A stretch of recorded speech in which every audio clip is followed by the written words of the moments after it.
Welcome back to another 40th anniversary posting of my G.I. Joe collection.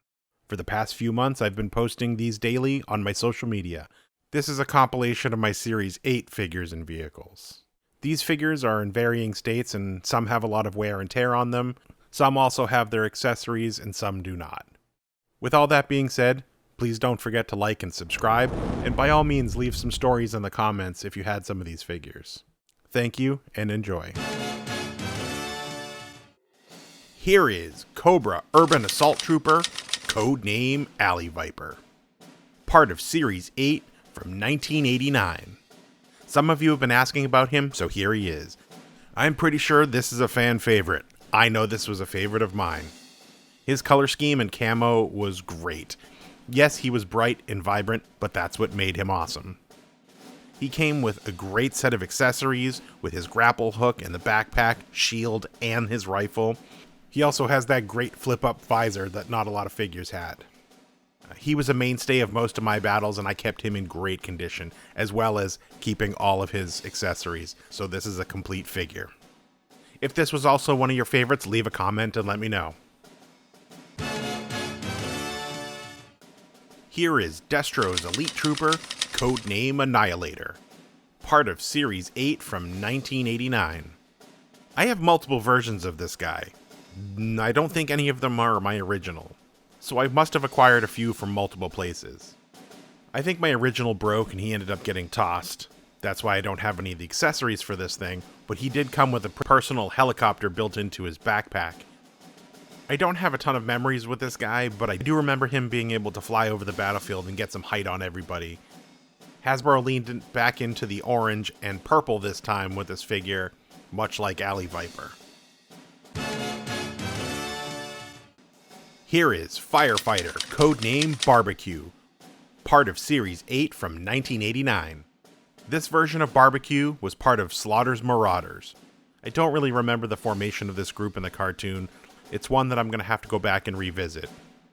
I was never able to get my hands on an original Barbecue.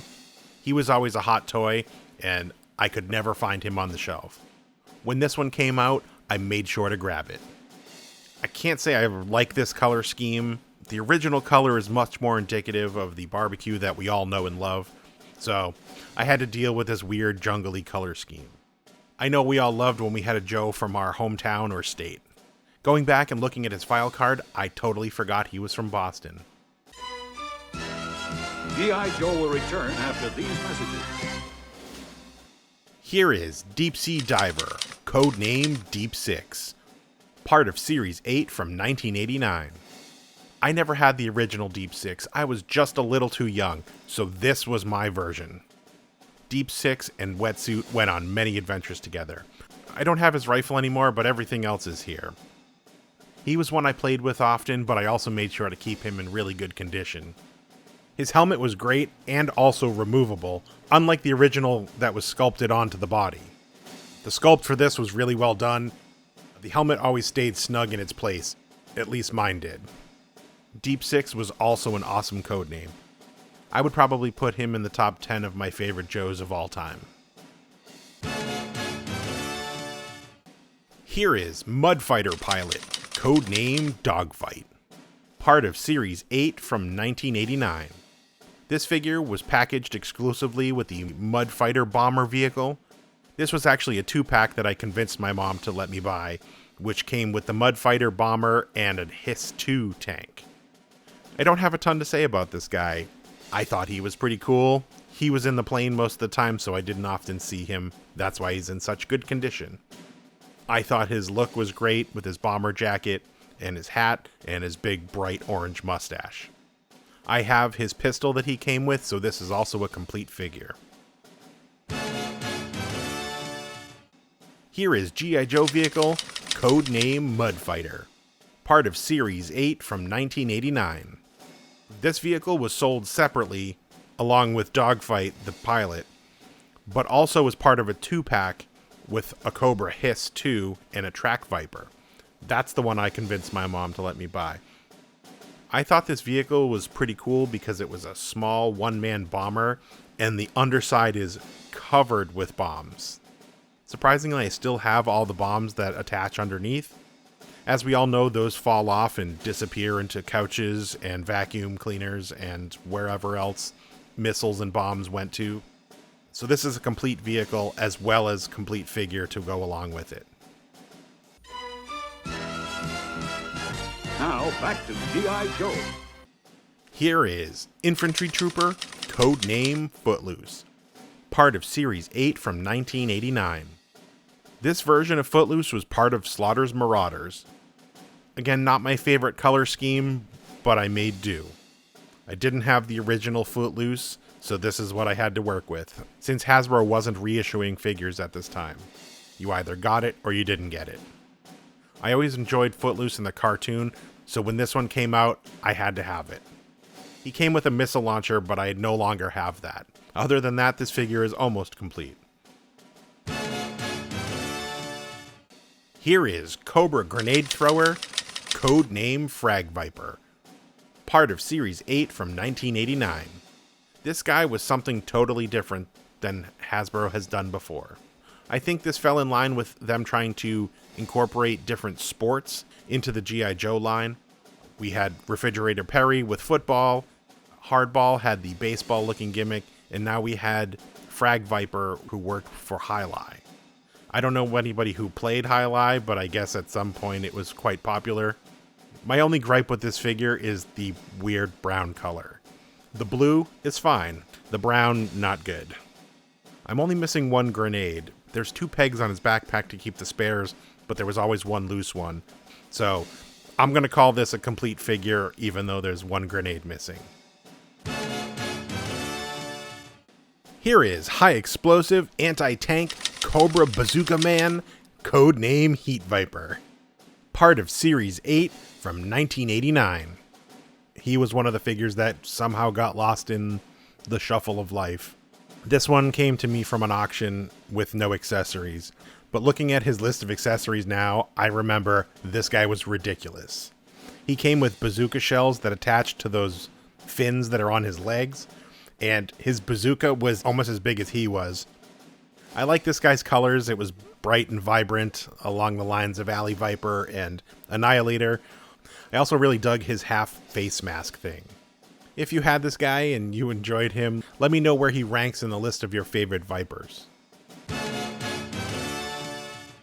Here is Cobra Nightfighter, codename Night Viper, part of Series 8 from 1989.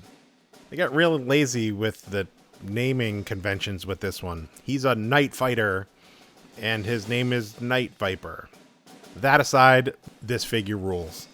The green and black color scheme was great. He also had the flip-up visor, like Alley Viper did, so he was pretty great in my book. I really enjoyed that feature because they could flip their visor up and you could still see their face to some extent, but also not lose their helmet. This is my original, and he is in great condition. I have all of his accessories, so this is a complete figure. G.I. Joe will return after these messages. Here is Python Patrol Elite Trooper, codename Python Crimson Guard, part of Series 8 from 1989. This figure was part of the Python Patrol, and they had a very specific yellow, black, and gray with a hint of red color scheme. This figure is the same mold as the 85 Crimson Guard release, just a repaint of that. This color scheme isn't too bad, not my favorite. This figure didn't have many accessories, just a backpack and a rifle, so he was pretty basic. I don't have a lot of memories with this guy since I never had one growing up, so if you had one and had some good memories, leave a comment and let me know. Here is Slaughter's Marauders Commander, codename Sergeant Slaughter, part of Series 8 from 1989. We all know who this guy is. This Sergeant Slaughter was a combination of pieces from the 85 and the 86 release, and just repainted. Nothing too special, other than the weird jungle paint scheme and his blue shirt. Again, I don't remember the formation of this group. I more so remember the Renegades formation and not Slaughter's Marauders. This figure is in great condition, and I also have his baton, so this is a complete figure. Here is Slaughter's Marauders, Codename, Barbecue, Footloose, Spirit, and Sergeant Slaughter. Part of Series 8 from 1989.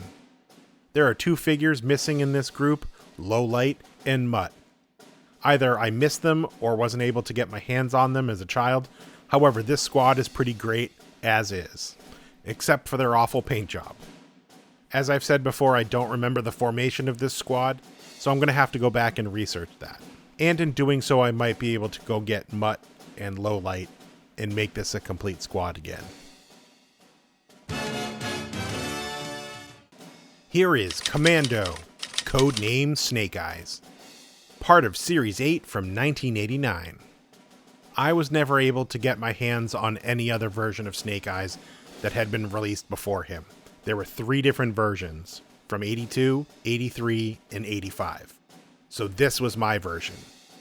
When I was a kid, this guy was amazing. Looking back upon it, not the greatest representation of what I remember loving about Snake Eyes. This version of Snake Eyes came with so many accessories, so many that it's even hard for him to carry them all. This is a complete figure. I was not losing a single one of these pieces for him. I don't remember Snake Eyes ever having a blowgun, but hey, whatever, throw it in there. Now, back to G.I. Joe. Here is Tracker, codename Spirit. Part of Series 8 from 1989. Here's another figure that was part of Slaughter's Marauders. The only 2 accessories that I hadn't lost for him were his belt and his backpack. I have no idea where his rifle went, and Freedom apparently got free. I never had the original version of Spirit that came out in 84, so this became my version of Spirit. This version was an entirely new sculpt and different paint job than the original. I still don't like this paint scheme. Also, I didn't realize that they renamed him Spirit Iron Knife back in 2005. I always thought Spirit was a great addition to the Joe Army, and I can't wait to pick up a classified series version of him. Here is Trans-Atmospheric Rapid Global Assault Trooper, codename Target. Part of Series 8 from 1989. I ran this guy a lot in my battles. Flip-up visor, check. A backpack that also doubled as a jetpack, check. Good sculpt and color scheme, check. This guy hit all the notes perfectly for me. His gold gun and his gold face shield underneath the flip-up visor were nice accents for this figure. This is almost a complete figure, but I'm missing his joystick and a hose that is supposed to control the jetpack. I don't ever recall having those.